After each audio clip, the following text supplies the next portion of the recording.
Some of you may know that I'm an artist. Creating art is one of my main spiritual practices.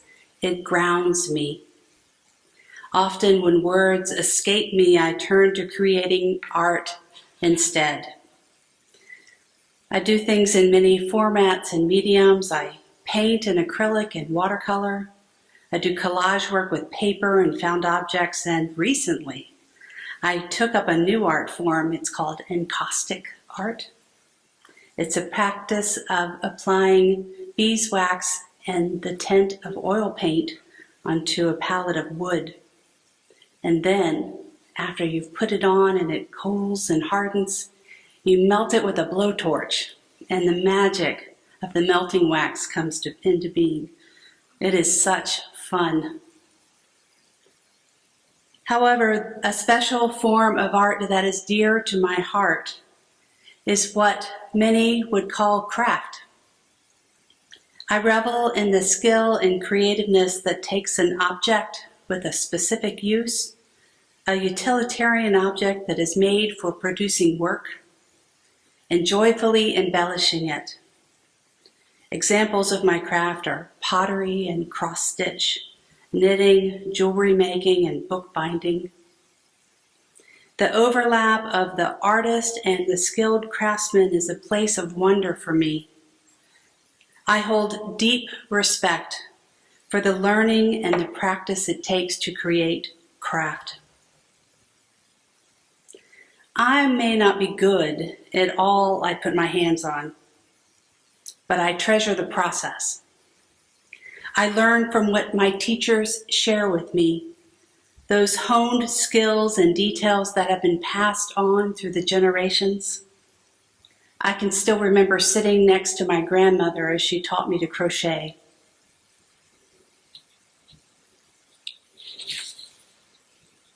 I want to live my life this way too. I want to hone my skills with intentionality and joyfully devote my heart and mind to the tasks of daily living. For me, this builds a sense of purpose, a sense of vocation. I want my daily life to be a vocation in which I can artfully be in the service of others. And I consider ministry an extension of my art. This fellowship, this community, and my work as your minister gives me such purpose. This work gives me the answer to the "why are you" in my life, like Stanley the squirrel pondered in our Time for All Ages story. I am reminded of a poem by Marge Piercy. It is called "To Be of Use." The people I love the best jump into work head first, without dallying in the shallows, and swim off with shore strokes almost out of sight. They seem to become natives of that element, and the black, sleek heads of seals bouncing like half-submerged balls in the water. I love people who harness themselves like an ox to a heavy cart, who pull like water buffalo with massive patience, who strain in the mud and the muck to move things forward, to do what has to be done again and again. I want to be with people who submerge in the task, who go into the fields to harvest and work in a row and pass the bags along, who are not parlor generals and field deserters, but move in a common rhythm, and when the food must come in or the fire must be put out. The work of the world is common as mud. Botched, it smears the hands, it crumbles to dust. But the thing worth doing well done has a shape that satisfies, clean and evident, Greek amphoras for wine or oil.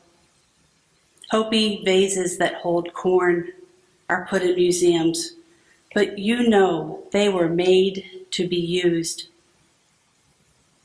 The pitcher cries for water to carry, and a person for work that is real.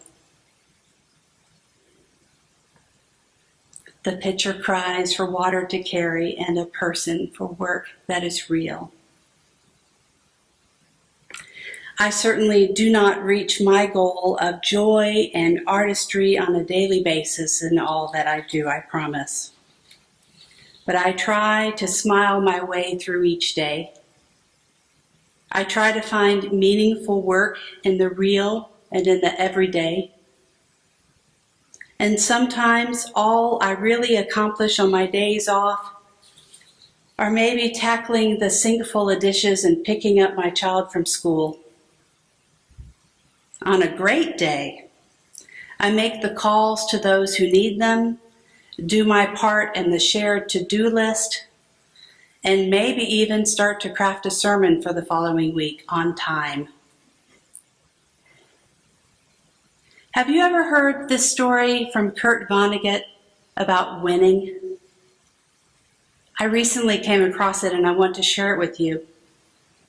He shares, "When I was 15, I spent a month working on an archaeological dig.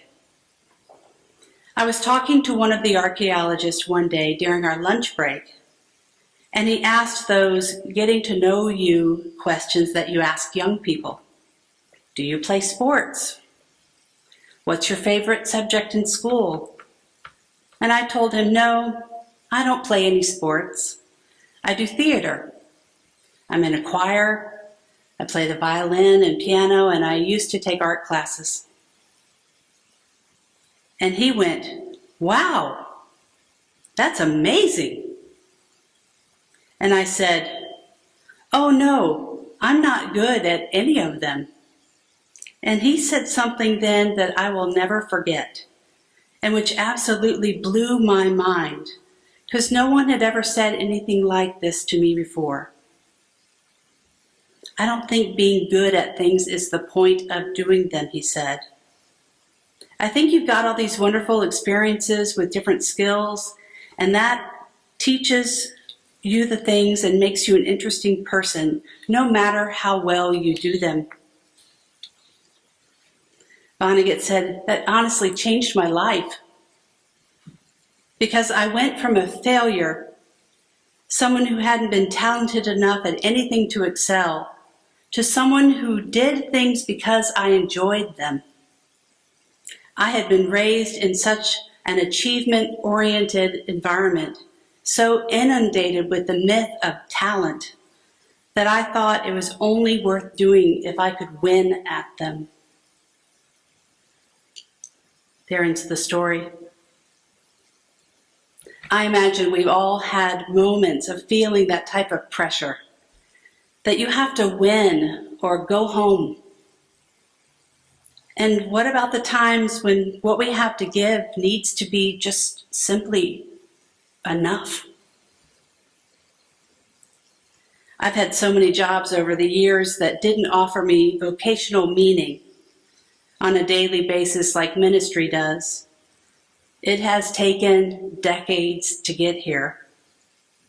My story might be like yours. As a teenager, I started out babysitting, mowing lawns, scooping ice cream. I was a checker. I waited tables. And then in my 20s, I was a bookkeeper, a gardener, and then I lost my job and then cleaned houses. Most of these jobs barely paid the bills and the college tuition. There were times when I was simply hungry. I was never starving, but there were times when it was quite lean. Eventually, I found some direction in the years to follow as a counselor at an abortion clinic and in an HIV clinic, and then as a nighttime caretaker for several dying patients.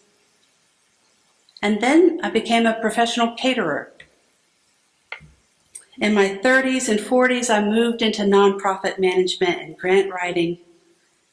And the meaning I took from all of these years and all of these jobs was that I needed to know what I really wanted to do next.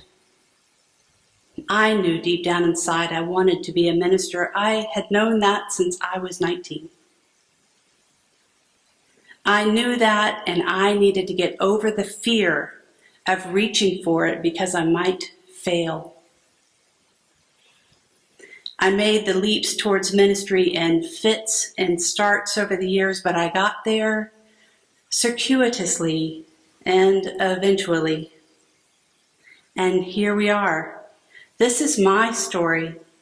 What is yours? What list of jobs over the years got you to where you are today? What job do you hold today? Does the job you have fulfill you? Sometimes, often, maybe rarely. Are you retired but still find your days full of tasks that keep you busy? Perhaps you are still seeking what you really want to do next.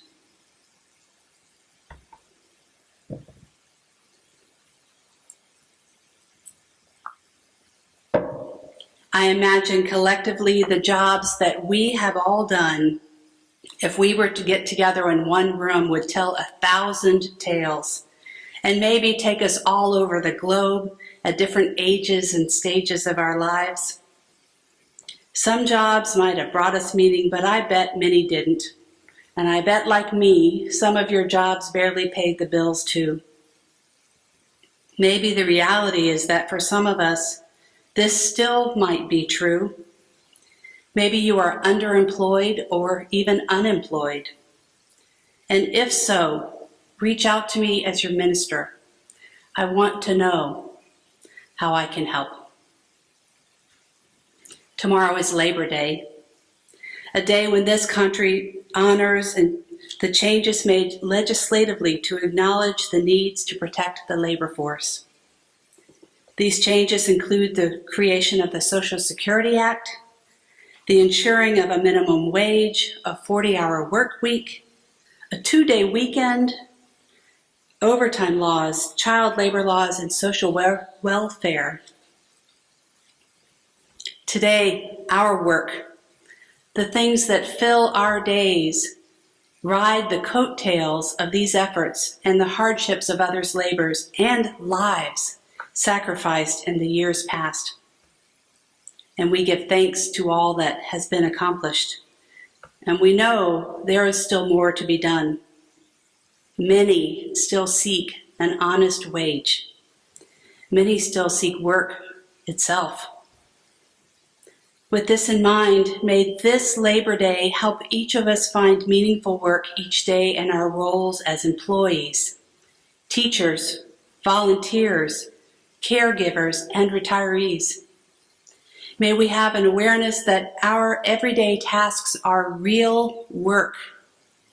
May we enjoy what we do even if we don't perfectly excel at it. May we have meaningful work with our hands, and may that work bring us joy. Happy Labor Day to you all.